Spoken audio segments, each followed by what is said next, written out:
Chapitre 19 où Passepartout prend un trop vif intérêt à son maître, et ce qui s'ensuit.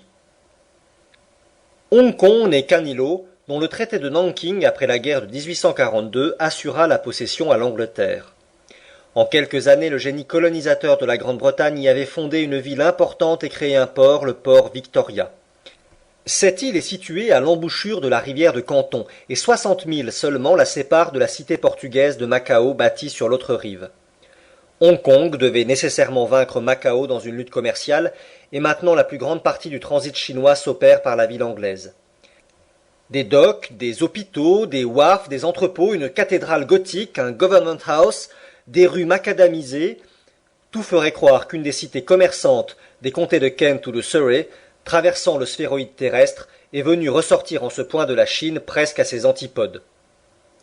Passepartout, les mains dans les poches, se rendit donc vers le port Victoria, regardant les palanquins, les brouettes à voile, encore en faveur dans le céleste empire, et toute cette foule de Chinois, de Japonais et d'Européens qui se pressaient dans les rues. À peu de choses près, c'était encore Bombay, Calcutta ou Singapour que le digne garçon retrouvait sur son parcours. Il y a ainsi comme une traînée de villes anglaises tout autour du monde. Passepartout arriva au port Victoria. Là, à l'embouchure de la rivière de Canton, c'était un fourmillement de navires de toutes nations, des Anglais, des Français, des Américains, des Hollandais, bâtiments de guerre et de commerce, des embarcations japonaises ou chinoises, des jonques, des sampans, des tankas, et même des bateaux-fleurs qui formaient autant de parterres flottant sur les eaux. En se promenant, Passepartout remarqua un certain nombre d'indigènes vêtus de jaune, tous très avancés en âge. Étant entré chez un barbier chinois pour se faire raser à la chinoise, il apprit par le Figaro de l'endroit, qui parlait un assez bon anglais, que ces vieillards avaient tous 80 ans au moins et qu'à cet âge, ils avaient le privilège de porter la couleur jaune qui est la couleur impériale. Passepartout trouva cela fort drôle, sans trop savoir pourquoi. Sa barbe faite, il se rendit au quai d'embarquement du Carnatic, et là, il aperçut Fix qui se promenait de long en large, ce dont il ne fut point étonné. Mais l'inspecteur de police laissait voir sur son visage les marques d'un vif désappointement. « Bon, se dit Passepartout, cela va mal pour les gentlemen du Reform Club. » Et il accosta Fix avec son joyeux sourire, sans vouloir remarquer l'air vexé de son compagnon. Or, l'agent avait de bonnes raisons pour pester contre l'infernale chance qui le poursuivait. Pas de mandat. Il était évident que le mandat courait après lui, et ne pouvait l'atteindre que s'il séjournait quelques jours en cette ville. Or, Hong Kong étant la dernière terre anglaise du parcours, le sieur Fogg allait lui échapper définitivement s'il ne parvenait pas à l'y retenir. « Eh bien, monsieur Fix, êtes-vous décidé à venir avec nous jusqu'en Amérique » demanda Passepartout.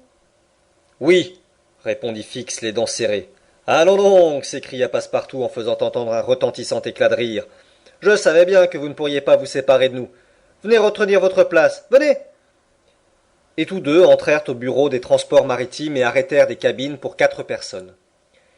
Mais l'employé leur fit observer que les réparations du Carnatic étant terminées, le paquebot partirait le soir même à 8 heures, et non le lendemain matin comme il avait été annoncé.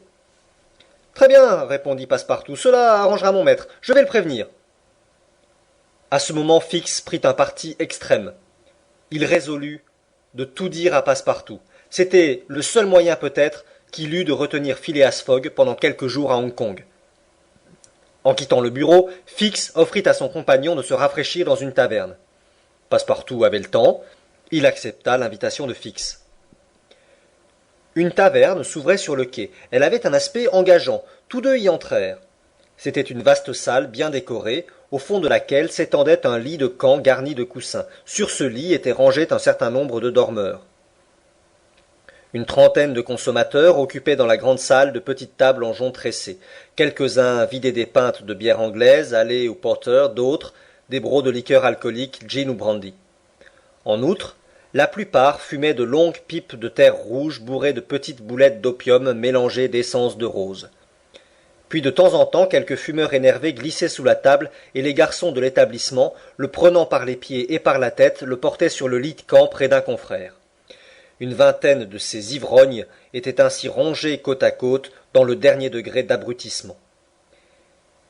Fix et Passepartout comprirent qu'ils étaient entrés dans une tabagie hantée de ces misérables, hébétés, amaigris, idiots, auxquels la mercantile Angleterre vend annuellement pour 260 millions de francs de cette funeste drogue qui s'appelle l'opium.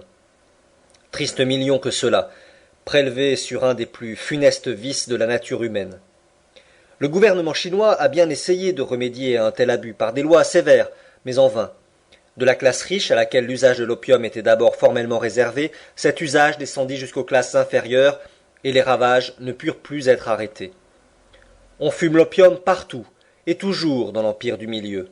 Hommes et femmes s'adonnent à cette passion déplorable, et lorsqu'ils sont accoutumés à cette inhalation, ils ne peuvent plus s'en passer, à moins d'éprouver d'horribles contractions de l'estomac.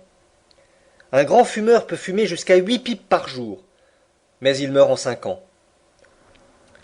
Or, c'était dans une des nombreuses tabagies de ce genre, qui pullulent même à Hong Kong, que Fix et Passepartout étaient entrés avec l'intention de se rafraîchir. Passepartout n'avait pas d'argent, mais il accepta volontiers la politesse de son compagnon, quitte à la lui rendre en temps et lieu. On demanda 2 bouteilles de Porto, auxquelles le Français fit largement honneur, tandis que Fix, plus réservé, observait son compagnon avec une extrême attention. On causa de choses et d'autres, et surtout de cette excellente idée qu'avait eue Fix de prendre passage sur le Carnatic. Et à propos de ce steamer, dont le départ se trouvait avancé de quelques heures, Passepartout, les bouteilles étant vides, se leva, afin d'aller prévenir son maître. Fix le retint. Un instant, dit-il. Que voulez-vous, Mr. Fix? J'ai à vous parler de choses sérieuses. De choses sérieuses? S'écria Passepartout en vidant quelques gouttes de vin restées au fond de son verre. Eh bien, nous en parlerons demain. Je n'ai pas le temps aujourd'hui. Restez, répondit Fix. Il s'agit de votre maître.